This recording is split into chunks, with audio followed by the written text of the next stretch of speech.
नमस्कार। मातृशक्ति और पितृशक्ति, किसान के जो 3 कानून बने हैं, पहले अध्यादेश आया, फिर उसको विधेयक में पास करा करके लागू कर दिया है और देश में असंतोष फैल रहा है।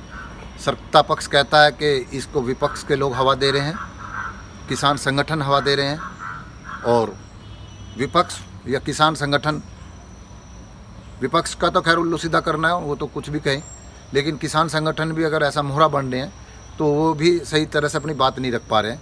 मैं इस पर अपनी समझ के अनुसार कुछ तथ्य रखने का प्रयास करूंगा कि भाई ये हमारे लिए क्यों हानिकारक है। थोड़ा सा इस पर देखिए, जो सरकारी योजनाएं आती हैं या कानून व्यवस्था है हमारे देश की, जब आप कानून को पढ़ेंगे, 302 के अपराध को पढ़ेंगे, तो उसको पढ़ते हुए ऐसा लगेगा कि भाई इस देश में तो अपराध होना ही नहीं चाहिए, कत्ल तो होने ही नहीं चाहिए। लेकिन रुके क्या? नहीं रुके। क्यों नहीं रुके? कि जो एजेंसी इनको गवर्न करने वाली एजेंसी हैं वे भ्रष्ट हैं, उनके कारण, क्योंकि नैतिक मूल्य इस देश में नहीं है।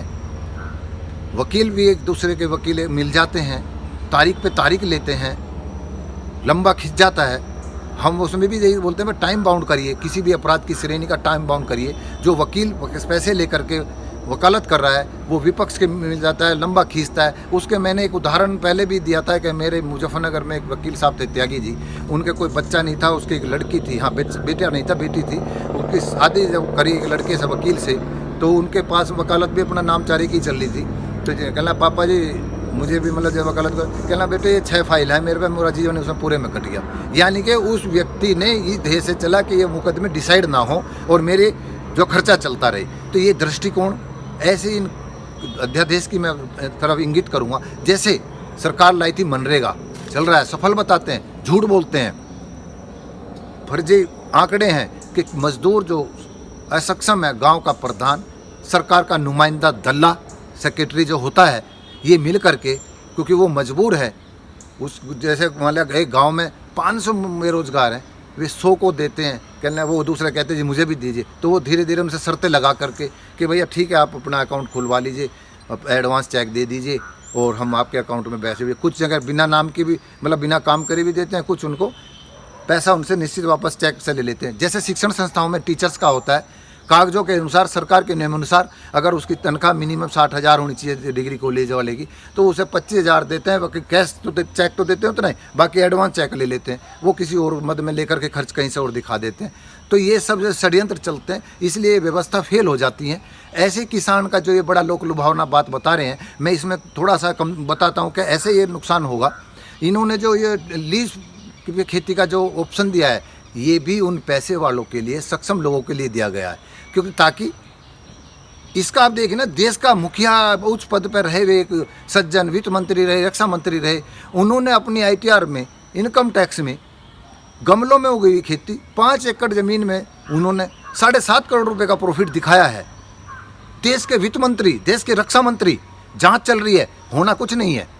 जब देश का मुखिया, जो देश को गवर्न करने वाला हो, नीति निर्धारक हो, वो बेईमान हो, वो उस कानून की धज्जा उड़ाता हो, तो क्या आप किसानों के साथ में ऐसा नहीं होगा? ये झूठ बोलते हैं सत्ता पक्ष वाले कि जी हमने ऐसी योजना बना दी। अरे भैया, अगर आपका दिल साफ होता, जो मंडी समितियों को आपने भंग किया है, उनसे ये कहते भाई तुमने बहुत जो टैक्स दिया, अब हर गांव, हर ब्लॉक में आप वेयर हाउस बनाइए, स्टोरेज की व्यवस्था उनके लिए करिए। और लीज का ये कारण क्या है कि जो वहाँ से ख़त्म हुए हैं, लीज बंद करी है, और जो पैसे वाले सक्षम किसान हैं, किसान भी ऐसा नहीं है भाई, हर ताकतवर आदमी जो स्वहित की सोचता है वो अपने भाई का भी शोषण करता है। तो किसानों में भी जो सक्षम किसान है, वही तो स्टोरेज करेंगे, वही तो दूसरी जगह ले जाएंगे। मेरे 5 बीघे ज़मीन हो, मेरे पे जितनी पैदा है, मेरे पे ट्रैक्टर नहीं है, जो ट्रैक्टर वाला वो इसको इकट्ठा करेगा, सबसे कहेगा भाई वहाँ हरियाणा में मान लिया सपोज करो यहाँ गेहूँ 1200 रुपये का, हरियाणा में 1400 का बिकता है, तो वो उसकी तो क्षमता नहीं है अपने 5 बीघे ले जाए, ट्रैक्टर नहीं है कोई। वे जो सक्षम लोग हैं, हमारी ही नस्ल के लोग हैं, किसान जाति के ही लोग हैं, उनके साथ में फाइनेंसर मिल जाएंगे, और जो लीज पर ले रहे हैं वो भी मिल जाएंगे, क्योंकि उन्होंने कानून के दायरे से बाहर कर दिया है, कितनी ही स्टोरेज कर लीजिए। तो ये जो षड्यंत्र है, मैं कहूँगा इसमें बहुत आत्मघाती होगा कि वो बेचारा किसान ले नहीं जाता, तो उससे आप ऐसा खरीद लेंगे या मोनोपोली बना लेंगे कि भाई तुम जो है 20 के गांव में 10 ग्राहक जाएंगे, सब मिले हुए हैं कि तू 1210 में खरीदना, मैं 1220 में खरीदूंगा, 1230 में, 100 रुपये के ऊपर नीचे में वे किसान का शोषण करेंगे। कैसे रुक जाएगा जब आपने कानून, आप क्यों नहीं करे भाई, जिस पे जितने आप उनको संसाधन उस गांव में स्टोरेज करने की व्यवस्था, प्रशासन की व्यवस्था, सब्जी फल की रोक रखने की व्यवस्था करिए।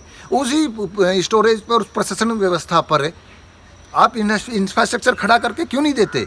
इन उद्योगपतियों से कोई नहीं लगवाते किसानों के लिए, उनकी ज़मीन लीज पे क्यों ले? मतलब वो लीज पे लेकर पैसे के बलबूते वो उनके यहाँ मजदूरी करेगा, वो वहाँ शोषण करेगा। अरे भाई तुम इंफ्रास्ट्रक्चर खड़ा करिए ना, किसान को स्टोरेज चाहिए, मशीन नहीं चाहिए, आप उसका रेंट लीजिए उससे, ये व्यवस्था क्यों नहीं करी? अगर भाई आप कहीं भी बेच सकते हैं, बड़ा अच्छा लगता है कागजों में। तो सच्चाई ये है कि मेरी क्षमता, अगर मैं अपने घर, अगर कोई बीमार भी हो जाता है ना रिश्तेदारी में किसान का, 4 बार सोचता कैसे जाऊँ, बस से जाऊँ या गाड़ी से जाऊँ, पैसे कहाँ से लाऊँ, कोई बीमार हो जाए तो कैसे जाऊँ डॉक्टर के जाऊँ। इतनी दीनहीन अवस्था है किसान मजदूर की, और आप लोक लुभावनी बात बताते हैं, झूठ बोलते हैं। ऐसा नहीं है। तो आपको इंफ्रास्ट्रक्चर खड़ा करना चाहिए था, स्टोरेज बढ़ाने चाहिए। और जैसे किसान, और इसको जो उसकी बही खाते का, बही खातों में भी होता है, जो गुड़ का तस्करी होती थी, जैसे प्रतिबंध हट गया तो जो पैसे वाले लोग थे वे गुड़ गांव से खरीदते हैं, जो बनाते हैं कोल्लू वाले या कोई, और वो फर्क दिखा करके वो बाहर बेचते थे। अब तुमने वो भी व्यवस्था खत्म कर दी उसमें, क्योंकि सरकारी मशीनें लूट करती थी। ये तो अच्छा किया कि सरकारी मशीनें अब लूट नहीं कर पाएगी, लेकिन पैसे वाला ही जाएगा। तो आप ऐसा कुछ योजना बनाइए, उनको वहीं स्टोरेज करने की व्यवस्था दीजिए। और ये जो आपने कहा कि स्टोरेज जैसा बाहर, लीज पे भी यही बात करी, लीज की ज़रूरत कहाँ पड़ेगी? मेरे पास में मशीनरी का हो, स्टोर करने का साधन हो तो मैं खुद करूँगा।